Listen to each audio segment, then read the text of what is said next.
Hi friends, welcome to Adri Ivastri YouTube channel.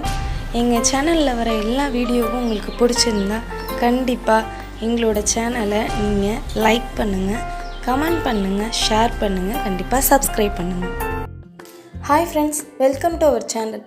இன்றைக்கி நம்ம சேனலில் என்ன பார்க்க போகிறோன்னா முட்டை கொத்து புரோட்டா தான் பார்க்க போகிறோம். அதுக்காக தான் நான் இப்போ புரோட்டாவெல்லாம் பிச்சு போட்டுட்ருக்கேன். முதல்ல புரோட்டா வாங்கி எக்ஸ்ட்ரா இருக்கும்ல, அது பிள்ளைங்க சாப்பிட மாட்டாங்க மறுநாள். அதுக்காக நம்ம அது கொத்து புரோட்டா மாதிரி செஞ்சு கொடுத்தா பிள்ளைங்களுக்கு ரொம்ப பிடிக்கும். அதுக்கு ஃபஸ்ட்டு கொத்து புரோட்டாவை நல்லா பிச்சு போட்டுட்டு மிளகு சீரகமும் நான் அம்மியில் வச்சு நல்லா நுணுக்கிக்கிறேன். மிக்சியில் பெரும்பாலும் நான் மிக்சி அதிகமாக நான் யூஸ் பண்ண மாட்டேன், அம்மி தான் யூஸ் பண்ணுவேன். ஏதோ அர்ஜென்ட் எமர்ஜென்சி அப்படின்னா மட்டும்தான் மிக்சியில் ஏதோ அரைக்கிறதா இருந்தால் அரைப்பேன். டைம் இருந்தால் நான் அம்மியிலே அரைச்சிக்குவேன். இப்போ நம்ம முட்டை பொரியல் பண்ணிக்க போகிறோம். ஒரு சில பேர் வெங்காயம் தக்காளி போட்டு அதில் செய்வாங்க. நான் தனியாக தான் ஃபஸ்ட்டு எடுத்து செஞ்சுக்குவேன். ஏன்னா அப்போ தான் அதில் இந்த நான்வெஜ் ஸ்மெல் இருக்கும், அது போகும். அதுக்காக நான் ஃபஸ்ட்டு சின்ன பாத்திரம் வச்சு அதில் எண்ணெய் ஊற்றி கடுகு போட்டு கொஞ்சமாக வெங்காயம் போட்டுக்குவேன். ஃபஸ்ட்டு நான் அடுப்பை ஆன் பண்ணி எண்ணெய் ஊற்றி கடுகு போட்டு அடுப்பை ஆஃப் பண்ணி இருந்திருக்கேன், அதை மறந்துட்டேன், மறுபடியும் ஆன் பண்ணேன்.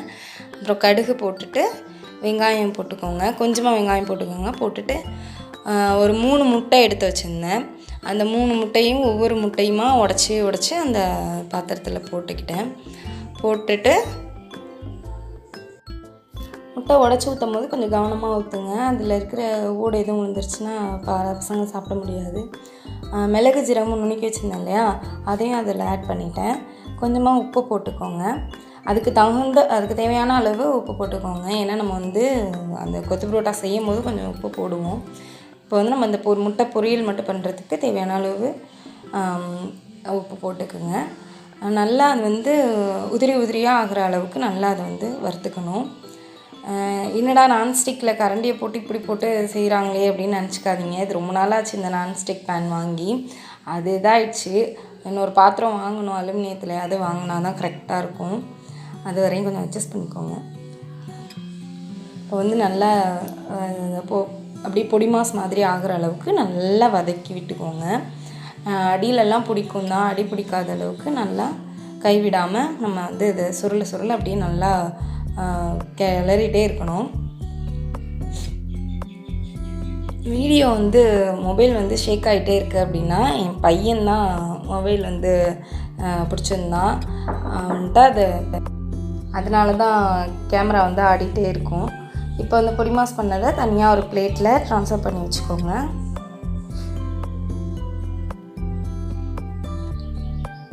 அவன் வேற நின்றுட்டு அம்மா எப்பமான்னு கேட்டுகிட்டே இருந்தான்.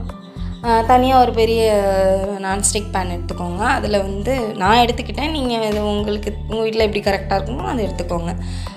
அந்த பாத்திரத்தில் கொஞ்சமாக எண்ணெய் ஊற்றி அதுக்கு தேவையான அளவு ஒரு 1/4 ஸ்பூன் இல்லைனா 1/2 ஸ்பூன் கடுகு, தேவையான அளவு கடுகு போட்டுக்கோங்க.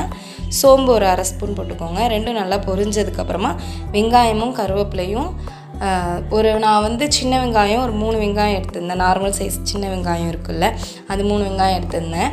அது நல்லா அந்த பச்சை வாடை போகிற அளவுக்கு நல்லா வதக்கிக்கோங்க.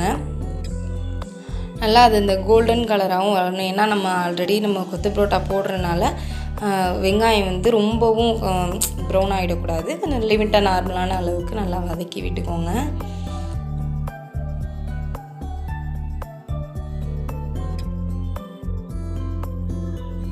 இப்போது தேவையான அளவு தக்காளி, நான் ஒரு சின்ன சைஸ் மீடியம் சைஸ் தக்காளி, ஒரு தக்காளி தான் போட்டுக்கிட்டேன். அது ஒரு தக்காளியை நல்லா நார்மலாக அரிஞ்சு அதையும் போட்டு வெங்காயத்தோடு போட்டு நல்லா வதக்கி எடுத்துக்கோங்க. இப்போ இந்த வெங்காயம் தக்காளி வதங்குற அளவுக்கு நம்ம உப்பு போட்டுக்கணும். உப்பும் போட்டு நல்லா கிளறி விட்டுக்கோங்க.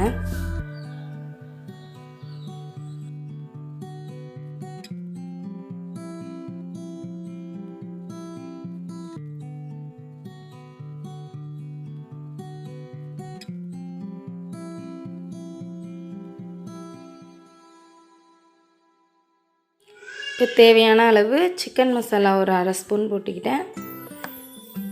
கரம் மசாலா ஒரு 1/2 ஸ்பூன் போட்டுக்கிட்டேன். தேவையான அளவு மஞ்சத்தூளும் போட்டுக்கோங்க. மஞ்சத்தூள் ஒரு 1/4 ஸ்பூன் இல்லைனா 1/2 ஸ்பூன் போட்டுக்கலாம். இப்போ மிளகாத்தூள் வந்து ஒரு 1/2 ஸ்பூன், ஏன்னா பசங்க சாப்பிடணும் இல்லை அப்படிங்கிறதுனால கொஞ்சமாக நான் வந்து மிளகாத்தூள் 1/2 ஸ்பூன் தான் போட்டுக்கிட்டேன். இப்போ இதனால நல்லா அந்த ஸ்மெல் போகிற அளவுக்கு கொஞ்சம் லைட்டாக மைல்டாக வதக்கி விட்டுக்கோங்க. வதக்கி விட்டதுக்கப்புறமா இப்போ தேவையான அளவு தண்ணி ஊற்றிக்கோங்க. அந்த வெங்காயம் தக்காளியும் அந்த இது வேகிற அளவுக்கு ஒரு 1/2 டம்ளர் தான் நான் தண்ணி ஊற்றிக்கிட்டேன்.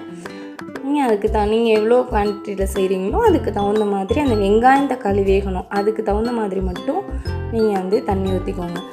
ப்ளஸ் ஒரு சில பேர் அந்த புரோட்டாக்கு வாங்கின குருமா இருக்கும், அதெல்லாம் வந்து ஊற்றுவாங்க. நான் வந்து அதெல்லாம் சேர்க்க மாட்டேன். இது ஃபஸ்ட்டு நான் வந்து குருமா மாதிரியே ரெடி பண்ணிவிட்டு அப்புறமா தான் நம்ம வந்து தேவையானதெல்லாம் நம்ம போடணும்.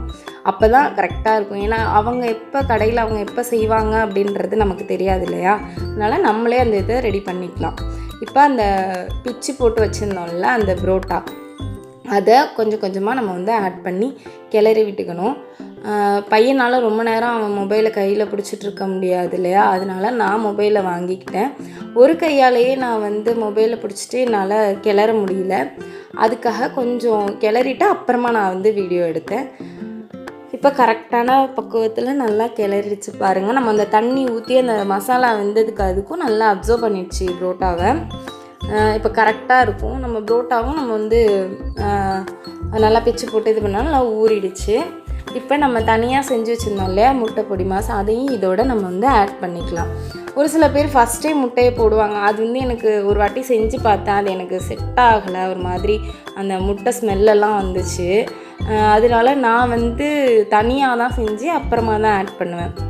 ஏன்னா நம்ம எப்படி இருந்தாலும் கொத்து புரோட்டா கொத்த தானே போகிறோம் கடைசியாக, அப்போ அது கரெக்டாக இருக்கும் அப்படின்றனால நான் வந்து ஃபஸ்ட்டே முட்டை வந்து அந்த பொடி மாஸ் மாதிரி பண்ணி வச்சுக்குவேன்.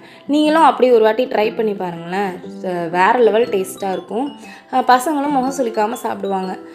கடையில் வாங்கி கொடுத்தா அவங்க அதில் என்னென்ன போடுறாங்க அப்படின்றது நமக்கு தெரியாது இல்லையா, நம்மளுக்கே ஒத்துக்காது. சின்ன பசங்க இருக்கிற வீட்டில் இந்த மாதிரி செஞ்சு கொடுத்தா குழந்தைங்களும் விரும்பி சாப்பிடுவாங்க. அதான் நல்லது. நம்ம பசங்களுக்காக தானே இவ்வளோ கஷ்டப்படுறோம். இதை போய் கடையில் வாங்கி கொடுத்து என்னைக்காவது ஒரு நாள்னா ஓகே, ஒரு வாட்டி டேஸ்ட் ஒட்டிக்கிச்சுன்னா பசங்க அடிக்கடி கேட்டுருவாங்க. அதுக்கு நம்ம இந்த மாதிரி வீட்டில் செஞ்சு கொடுத்துட்டோம்னா ப்ராப்ளம் சால்வ்.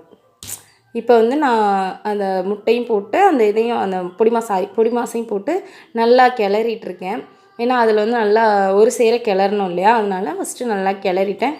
இப்போ வந்து நல்லா அந்த கரண்டியை வச்சு நல்லா அந்த கொத்து புரோட்டா மாதிரி நல்லா குத்தி எடுத்துக்கோங்க.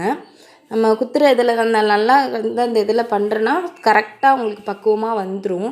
ஏன்னா புரோட்டாவும் கொஞ்சம் பெரிய இதாக நான் வந்து பிச்சு போட்டிருப்பேன். அது மட்டும் இல்லாமல் முட்டையும் 1-2 உடஞ்சி நல்லா 1-2 இதாகி புரோட்டாவும் நல்லா இதாகி ஒன்றா சேர்ந்து இதற்கு கரெக்டான பக்குவத்தில் சூப்பராக இருக்கும் டேஸ்ட்டு. அது இடையில 2 வாட்டி கிளறி விட்டுட்டு இந்த மாதிரி நல்லா கொத்தி போட்டோம்னா நல்லா டேஸ்ட்டு வரும். நம்ம வந்து அடுப்பை வந்து சிம்லேயே தான் வச்சுக்கணும். ஆரம்பத்துலேருந்தே அடுப்பை சிம்மில் தான் வச்சுக்கணும். ஏன்னா அப்போ தான் கரெக்டாக இருக்கும். நம்ம ஹை ஸ்பீடில் வச்சு அடி பிடிச்சிருச்சுன்னு வச்சுக்கோங்களேன், டேஸ்ட் மாறி போயிடும். இப்போ நம்ம புரோட்டா ரெடி ஆகிடுச்சு. டேஸ்ட்டு பார்த்து சொல்லுங்கள். தேங்க்ஸ் ஃபார் வாட்சிங். கமெண்ட் பண்ணுங்கள், ஷேர் பண்ணுங்கள், கண்டிப்பாக சப்ஸ்கிரைப் பண்ணுங்கள்.